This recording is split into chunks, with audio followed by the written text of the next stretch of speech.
Update Thrissur Chalakudy പോട്ട federal bank മോഷണ കേസിലെ പ്രതി റിജോ ആന്റണിയെ ഇന്ന് കോടതിയിൽ ഹാജരാക്കും. ഇന്ന് തെളിവെടുപ്പുണ്ടാകില്ല എന്നുകൂടി അറിയുന്നു. ബാങ്കിൽ നിന്ന് മോഷ്ടിച്ച 10 ലക്ഷം രൂപ ഇതിനോടകം കണ്ടെടുത്തിട്ടുണ്ട്. കവർച്ചയിലേക്ക് നയിച്ചത് പ്രതിയുടെ ധൂർത്തെന്നാണ് കുറ്റസമ്മതം നടത്തിയിരിക്കുന്നത്. വിവരങ്ങളുമായി വിഷ്ണു സുരേഷും ഒപ്പം സൂരജ് സജിയുമാണ് ചേരുന്നത്. ആദ്യം വിഷ്ണു സുരേഷിലേക്ക് പോകുന്നു. വിഷ്ണു, അപ്പോൾ ഈ പ്രതി എവിടെ എന്നുള്ള ചോദ്യത്തിന് അവസാനമായിരിക്കുകയാണ് ഇന്നലെയോടെ. പ്രതിയെ പിടികൂടിയിട്ടുണ്ട്. എന്തായാലും തെളിവെടുപ്പ് ഉടൻ ഉണ്ടാകില്ല എന്നും അറിയുന്നുണ്ട്. എന്താണ് പോലീസ് പറയുന്നത്? കൂടുതൽ വിവരങ്ങൾ പ്രതി പങ്കുവച്ചിട്ടുണ്ടോ ഈ മോഷണവുമായി ബന്ധപ്പെട്ട്?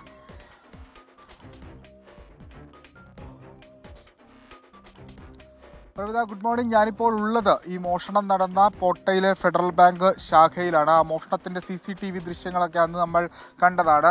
ഈ വാതിക്കയിൽ കൊണ്ടുവന്ന് വാഹനം വെച്ച് ഇയാൾ അകത്തേക്ക് കയറിപ്പോയി 2.5 മിനിറ്റിനുള്ളിലാണ് ഈ മോഷണമൊക്കെ നടത്തി പുറത്തേക്ക് വന്നത്.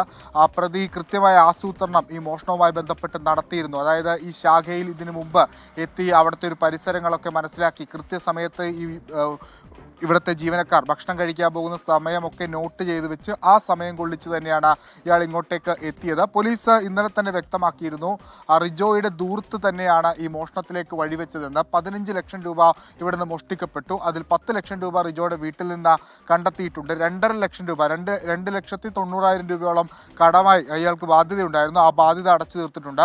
ബാക്കി തുക ചിലവാക്കി മദ്യമടക്കം വാങ്ങിയിട്ടുണ്ട് എന്നാണ് നമുക്ക് മനസ്സിലാകുന്നത്.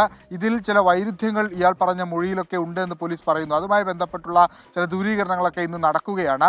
റിജോയെ കസ്റ്റഡിയിൽ വാങ്ങിയ ശേഷം തെളിവെടുപ്പ് എത്തിക്കാനുള്ള സാധ്യതയാണ് നിലവിൽ നമ്മൾ മനസ്സിലാക്കുന്നത്. കാരണം കുറച്ചുകൂടി കാര്യങ്ങളൊക്കെ ഇയാളിൽ നിന്ന് അറിയാനുണ്ട്. ഇത് ഏതെങ്കിലും തരത്തിൽ മറ്റാരെങ്കിലോടും ഈ മോഷണത്തിൻ്റെ കാര്യം പറഞ്ഞിട്ടുണ്ടോ എന്നാണ് പ്രധാനമായും പോലീസ് പരിശോധിക്കുന്നത്. ഏതെങ്കിലും തരത്തിലൊരു സഹായം എവിടെന്നെങ്കിലും ലഭിച്ചിട്ടുണ്ടോ എന്നുള്ള കാര്യത്തിലൊരു അന്വേഷണം വേണം. കാരണം ഒറ്റയ്ക്കൊരാൾക്ക് ഇത് എങ്ങനെ ചെയ്യാനാകും, എക്സിക്യൂട്ട് ചെയ്യാനാകും, റിജോയെ പോലുള്ള ഒരാൾക്ക് എങ്ങനെ എക്സിക്യൂട്ട് ചെയ്യാനാകും എന്നൊരു സംശയം പോലീസിന് ഇപ്പോഴുമുണ്ട്. അതിന് സാധ്യത ഇല്ല എന്നല്ല, പക്ഷേ ആ ഒരു സാധ്യത കൂടി അല്ലെങ്കിൽ അത്തരം ഒരു സാഹചര്യം കൂടി സംശയ ദൂരീകരണത്തിൻ്റെ ഭാഗമായി പരിശോധിക്കാനാണ് പോലീസിൻ്റെ തീരുമാനം. അതുമായി ബന്ധപ്പെട്ട ചോദ്യം ചെയ്യലായിരിക്കും ഇന്ന് നടക്കുക. അതിനുശേഷം പ്രതിയെ കോടതിയിൽ ഹാജരാക്കും, റിമാൻഡ് ചെയ്യും. വീണ്ടും കസ്റ്റഡി അപേക്ഷ നൽകി കസ്റ്റഡിയിൽ വാങ്ങിയായിരിക്കും ഇങ്ങോട്ടേക്ക് എത്തിച്ച തെളിവെടുപ്പ് നടത്തുക. ഇയാളുടെ ഒരു മോഡസ് ഓഫ് ഓപ്പറാൻഡി ഇങ്ങനെയായിരുന്നു.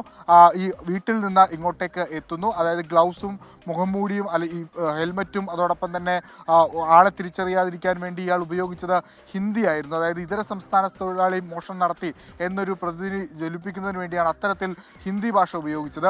ഈ സ്കൂട്ടറിൻ്റെ മിറർ ഇയാൾ ഊരി വെച്ചിരുന്നു. അതിനുശേഷം തിരികെ വീട്ടിലെത്തിയ ശേഷം മിറർ വീണ്ടും ഘടിപ്പിക്കുകയായിരുന്നു. വീട്ടിലെത്തുന്നതിനിടയിൽ തന്നെ ഇയാൾ 3 തവണയോളം വസ്ത്രം മാറി. അത് ഈ CCTV ദൃശ്യങ്ങളിൽ ആളെ തിരിച്ചറിയാതിരിക്കുന്നതിന് വേണ്ടിയാണ് 3 തവണ വസ്ത്രം മാറിയത്. പക്ഷേ ഇയാളുടെ ഷൂ കേന്ദ്രീകരിച്ച് അയാളുടെ ഷൂവിൻ്റെ ഈ താഴെയുള്ള ഭാഗം കേന്ദ്രീകരിച്ച് നടത്തിയ അന്വേഷണത്തിനൊടുവിലാണ് പ്രതിയിലേക്ക് എത്താനായതെന്നാണ് ഇന്നലെ റൂറൽ SP വ്യക്തമാക്കിയത്. പോലീസിൻ്റെ ഒരു നിർണായക ഇടപെടലാണ്. 36 മണിക്കൂറിനുള്ളിൽ പ്രതിയെ പിടികൂടാൻ സാധിക്കുകയും ചെയ്തു. അയാളിൽ നിന്ന് പരമാവധി വിവരങ്ങൾ ശേഖരിക്കാൻ സാധിക്കുകയും ചെയ്തിട്ടുണ്ട്. ഇയാളുടെ ഭാര്യ വിദേശത്താണ്. വിദേശത്ത് നിന്ന് കഴിഞ്ഞ കുറച്ച് നാളുകളിലായി കുറേ ലക്ഷങ്ങൾ രൂപ ഇയാൾക്ക് അയച്ചു നൽകിയിരുന്നു. പക്ഷേ ഇയാളുടെ ദൂർത്ത് ഈ സുഹൃത്തുക്കളുമായുള്ള മദ്യപാനമൊക്കെ കൊണ്ട് ഈ പണം ചിലവായി പോയി, കടബാധ്യതകളുണ്ടായി. ഈ ബാധ്യതകളൊക്കെ തീർക്കാൻ വേണ്ടി മോഷണം നടത്തിയെന്നാണ് റിജോ പറഞ്ഞിരിക്കുന്നത്. അതിൽ കൂടുതൽ എന്തെങ്കിലും ഉണ്ടോ എന്നുള്ള കാര്യമാണ് പോലീസ് പരിശോധിച്ചു വരുന്നത്. പ്രവിത. വിഷ്ണു സുരേഷാണ് വിശദാംശങ്ങൾ നൽകിക്കൊണ്ടിരിക്കുന്നത്. ഇപ്പോൾ സൂരജ് സജി കൂടി ചേരുന്നുണ്ട്. സൂരജ് സജിയോട് നമുക്ക് കാര്യങ്ങൾ ചോദിക്കാം. സൂരജ്, ഈ റിജോ ആന്റണി ഇത് എന്തിനു ചെയ്തു എന്നതിന് ഒറ്റ ഉത്തരം പറയുകയാണെങ്കിൽ ഭാര്യയെ പേടിച്ചിട്ടാണ് ഇത്തരത്തിലൊരു വലിയ കൊള്ള നടത്തിയെന്ന് പറയാം. കാരണം പണമെല്ലാം ധൂർത്തടിച്ചു. ഇനിയിപ്പോൾ അടുത്ത മാസം ഭാര്യ തിരികെ നാട്ടിലേക്ക് എത്തുമ്പോൾ പണം കൊടുക്കാനില്ല. അതുകൊണ്ട് വേറെ ഒന്നും നോക്കിയില്ല, ഒരു ബാങ്ക് കൊള്ളയടിക്കുക. ഇതിപ്പോൾ വിഷ്ണു പറഞ്ഞു ചില സംശയങ്ങൾ പോലീസിനുണ്ട്, ഇത് ഒറ്റയ്ക്കൊരാൾക്ക് ചെയ്യാൻ കഴിയുമോ എന്നുള്ളതാണ്. പക്ഷേ കൃത്യമായ ആസൂത്രണം ഉണ്ടായിട്ടുണ്ട് എന്ന് പോലീസ് ഇന്നലെ തന്നെ വ്യക്തമാക്കിയതാണ്. അതിന് കാത്തിരുന്നാണ് ഈ കൊള്ള നടത്തിയെന്ന് പറയാം. ഈ നമ്പർ പ്ലേറ്റ് അടക്കം മാറ്റിയത്, അതിനൊക്കെ എന്താണ് പറയുക, മറ്റു സഹായങ്ങൾ കിട്ടിയിട്ടുണ്ടാവും. പക്ഷേ ഇതായിരിക്കില്ല പറഞ്ഞിട്ടുണ്ടാവുക. അപ്പോൾ എന്താണ് നമുക്ക് മനസ്സിലാക്കാൻ കഴിയുന്നത്? പോലീസിന്റെ അടുത്ത നീക്കങ്ങൾ എന്താണ് സുരേഷ്? പ്രജിൻ സൂചിപ്പിച്ചതുപോലെ തന്നെ ഭാര്യയെ പേടിച്ചാണ് ഈ ബാങ്ക് കൊള്ളയടിച്ചതെന്ന് നിസ്സംശയം പറയാൻ കഴിയും. ഒരുപക്ഷെ ഈ സത്യങ്ങളെല്ലാം തുറന്നു പറഞ്ഞിരുന്നെങ്കിൽ റിജോയ്ക്ക് ഒരിക്കലും ഇത്തരമൊരു കടുങ്കൈ ചെയ്യേണ്ടി വരില്ലായിരുന്നു. പക്ഷേ പോലീസിനെ സംബന്ധിച്ച് പോലീസ് വളരെ ഗൗരവത്തോടു കൂടി തന്നെ ഈ കേസിനെ സമീപിക്കുന്നു. അതായത് ഇന്ന് ചില നിർണായക തെളിവുകളടക്കം കണ്ടെടുക്കേണ്ടതുണ്ട്. കാരണം ഈ പ്രതി സഞ്ചരിച്ച CCTV ദൃശ്യങ്ങൾ അടിസ്ഥാനപ്പെടുത്തിക്കൊണ്ടായിരുന്നു പോലീസ് ഈ പ്രതിയിലേക്ക് എത്തിയതും മറ്റു കാര്യങ്ങളെല്ലാം തന്നെ ചെയ്തത്. പക്ഷേ പോലീസ് പറയുന്നത് ഇതിന് പിന്നിൽ കൃത്യമായ ആസൂത്രണമുണ്ട്. അതായത് ഈ ചുരുങ്ങിയ ദിവസത്തെ ആസൂത്രണം മാത്രമല്ല, കൃത്യമായി പ്രതി ഇതിനെക്കുറിച്ച് പഠിച്ചു എന്നുള്ളതാണ് പോലീസ് വ്യക്തമാക്കുന്ന കാര്യം. അതായത് ഈ ഒരു മോഷണം നടന്നാൽ സ്വാഭാവികമായും പോലീസ് CCTV ദൃശ്യങ്ങൾ ശേഖരിക്കും. അപ്പോൾ ഈ കണ്ണിൻ്റെ ദൃശ്യങ്ങളടക്കം പോലീസ് ശേഖരിച്ചാൽ ഈ കണ്ണിൻ്റെ ദൃശ്യങ്ങളിലൂടെ പ്രതിയിലേക്ക് എത്താനുള്ള ഒരു സാധ്യതയുണ്ട് എന്ന് പ്രതിക്ക് മനസ്സിലാക്കിയ പശ്ചാത്തലത്തിലാണ് ഇയാൾ ഈ കണ്ണ് മറയ്ക്കുന്നതിന് കണ്ണട പോലും വച്ചതെന്നുള്ളതാണ് പോലീസ് പറയുന്നത്.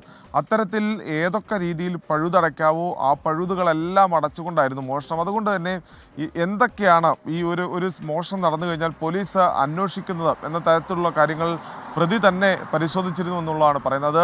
ഈ ഇൻ്റർനെറ്റിലും മറ്റുമൊന്നും പരതിയിട്ടില്ല എന്നുള്ളതാണ് പോലീസിൻ്റെ കണ്ടെത്തൽ. എന്നാൽ പോലും ഇന്ന് വിശദമായി ചോദ്യം ചെയ്യുന്നതിൽ നിന്നായിരിക്കും പ്രതി എങ്ങനെയാണ് ഈ ക്രൈം ചെയ്തതിന് ശേഷം രക്ഷപ്പെടേണ്ടതെന്ന് സംബന്ധിച്ച് ഒരു രൂപരേഖ തയ്യാറാക്കിയതിനെ സംബന്ധിച്ച് ഇന്ന് വിശദമായി ചോദ്യം ചെയ്താൽ മാത്രമാണ് ഒരു വ്യക്തത വരികയുള്ളൂ. എല്ലാ പഴുതുകളും അടച്ചപ്പോൾ പ്രതിയെ കുടുക്കിയത് നേരത്തെ വിഷ്ണു സൂചിപ്പിച്ചതുപോലെ തന്നെ പ്രതിയുടെ ഷൂ തന്നെയാണ് എന്നുള്ളതാണ് പോലീസ് പറയുന്നത്. ഷൂവിൻ്റെ അടിഭാഗത്തെ നിറം അത് ഈ 3 തവണയും, അതായത് 3 തവണ പ്രതി വസ്ത്രം മാറുന്നു. ആ സമയത്തൊന്നും ഈ ഷൂ മാറ്റുന്നില്ല. അത് തന്നെയാണ് പ്രതിയെ കുരുക്കിയത്. പക്ഷേ പോലീസ് പറയുന്നുണ്ട്, അതായത് ഈ ധൂർത്ത് തന്നെയാണ് ഇതിലേക്ക് നയിച്ചതെന്ന് പോലീസ് അടിവരയിടുന്നു. ഇന്നലെ പ്രതി നൽകിയ മൊഴിയും അത്തരത്തിൽ തന്നെയാണ്. അത് പലപ്പോഴും ഈ 5 സ്റ്റാർ ബാറുകളിൽ ഉൾപ്പെടെ എത്തി പ്രതി മദ്യപിച്ചിരുന്നു. സുഹൃത്തുക്കൾക്ക് വലിയ വലിയ പാർട്ടികൾ നൽകിയിരുന്നു.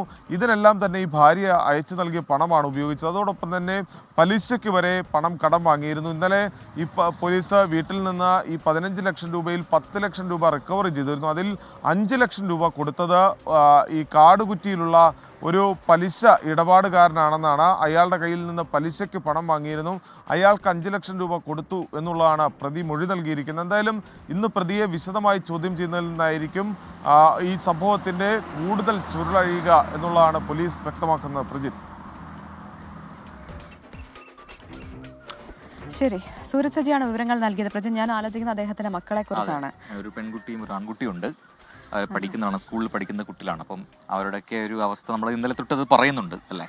തീർച്ചയായിട്ടും. അപ്പോൾ ഇങ്ങനൊരു സംഭവവുമായി ബന്ധപ്പെട്ട് ഇങ്ങനെ ജയിലിലൊക്കെ അടയ്ക്കപ്പെടുമ്പോൾ ആ ഭാര്യയുടെയും മക്കളുടെയും അവസ്ഥയെക്കുറിച്ചാണ് നമ്മൾ ചിന്തിക്കേണ്ടത്. അതിപ്പോൾ നമുക്ക് ഈ വാർത്ത പറയാണ്ടിരിക്കാൻ പറ്റില്ല, പ്രതിയെക്കുറിച്ച് വിവരങ്ങൾ നൽകാണ്ടിരിക്കാനും പറ്റില്ല. മാധ്യമങ്ങളിലൂടെ ഇപ്പോൾ പ്രതി ആരാണെന്നൊക്കെ എല്ലാവരും അറിഞ്ഞു കഴിഞ്ഞു. പോലീസ് പറയുന്നത് വല്ലാത്ത ധൂർത്താണെന്നാണ് പറയുന്നത്. 1.5 കോടിയോളം രൂപയുടെ കടമുണ്ട്. അതായത് 48 ലക്ഷത്തിന് മുകളിൽ കടമുണ്ട് ഈ റിജു ആന്റണിക്ക് എന്നാണ് പറയുന്നത്. നോക്കുക എത്രമാത്രം ധൂർത്താണെന്നുള്ളത്. നേരത്തെ ആരോ കമന്റ് ബോക്സിൽ പറഞ്ഞു ഉള്ളവനല്ലേ ധൂർത്ത് എന്ന്. ഉണ്ട്, അത്രമാത്രം കാശുണ്ടായിരുന്നു. അതെല്ലാം ഈ രീതിയിൽ പൊട്ടിച്ചു കളഞ്ഞു. മദ്യപിച്ചും ഈ സുഹൃത്തുക്കളുമായൊക്കെ പലയിടങ്ങളിൽ യാത്ര ചെയ്തും ഒക്കെയാണ് ഈ ധൂർത്തിൻ്റെ എന്താണ് പറയുക വലിയ ചിലവഴിക്കൽ ഉണ്ടായത്. അങ്ങനെയാണ് വലിയ കടക്കാരനായി മാറിയത്.